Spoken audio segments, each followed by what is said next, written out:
Hello guys, welcome back to this channel. In today's video, I'm going to show you how to find Iron Cavern in Fish 8 game on Roblox latest update.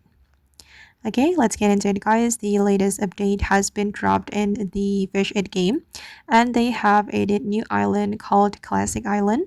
If you want to find the Iron Cavern, you need to go to the Classic Island.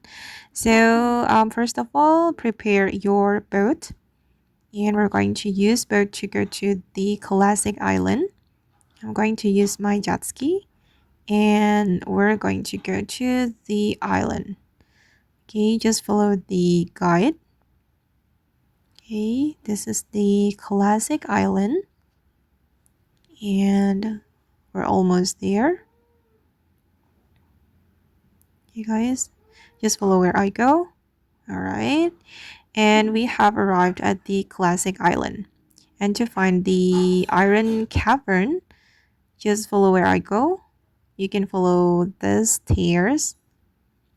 Wait, let me jump. Okay.